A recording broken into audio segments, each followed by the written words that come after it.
সর্বশেষ যে ব্যক্তি জাহান্নাম থেকে মুক্তি লাভ করবে তাকে আল্লাহ পাক বলবেন, ফেরেশতাদেরকে বলবেন, ও আমার ফেরেশতারা, আমার এই বান্দাকে জান্নাত এবং জাহান্নামের মাঝখানে রেখে দাও। জান্নাত এবং জাহান্নামের মাঝখানে লোকটি যখন থাকার জায়গা পাবে, সে জান্নাতের দিকে তাকায়া দেখবে আর কাঁদতে থাকবে। আল্লাহ পাক জিজ্ঞেস করবেন, বান্দারে, যুগের পর যুগ ধরে জাহান্নামে কেঁদেছ, আমি রব্বুল আলামিন জাহান্নাম মাফ করে দিয়া জান্নাত জাহান্নামের মাঝখানে রেখে দিয়েছি, আযাব থেকে তো বেঁচে গেছো, এখন কান্দো কেন? লোকটি বলবে, রব্বুল আলামিন কান্দি এই কারণে, জাহান্নাম থেকে মাফ করেছো, তোমার শুকরিয়া আদায় করি।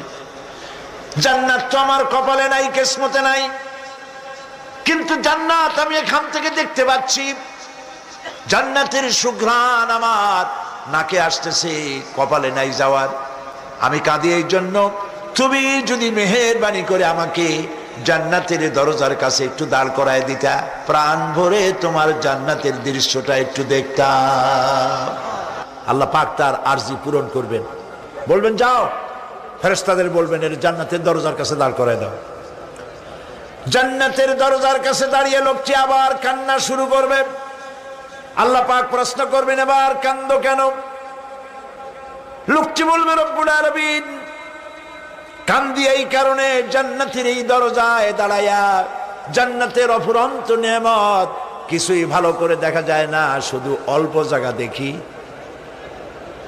যদি তুমি আমারে দয়া করে জান্নাতের মাঝখানে দাঁড় করায় দিতা, চতুর্দিকে তাকায়া তাকায়া দেখা কলিজারে ঠান্ডা বানাইতাম। তবে আমি ওয়াদা করি, জান্নাতের কোনো নাজ নেয়ামত, কোনো ফল আমি খাবো না, ধরবো না, ছুঁইব না। একটুখানি মেহেরবানি করে মাঝখানে দাঁড় করাইয়া দাও, জান্নারে ঠান্ডা করি।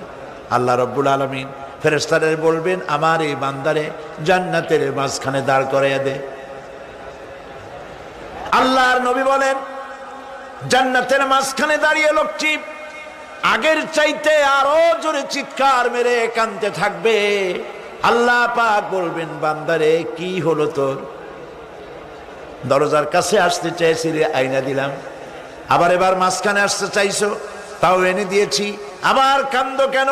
লোকটি বলবে, রব্বুল আলামিন এবার কান্দি এই জন্যে, তুমি যখন দয়া করে একটিবার জান্নাতের মাঝখানে এনে আমাকে দাঁড় করায় দিয়েছো, তুমি রহমান রহিম গফুরুর রহিম, এই জান্নাত থেকে আবার আর বাইর করে দিও না।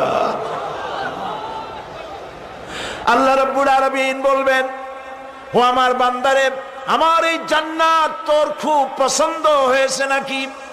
লোকটি বলবে, রব্বুল আলামিন কলিজা ঠান্ডা হয়ে গেছে, ভাবতেও পারি না এই জান্নাত এত সুন্দর। আল্লাহ পাক বলবেন, বান্দারে এরকম একটি নয়, দুইটা নয়, তোর জন্য আমি 10টা জান্নাত এরকম রিজার্ভ করে রাখছি। সুবহানাল্লাহ, সুবহানাল্লাহ।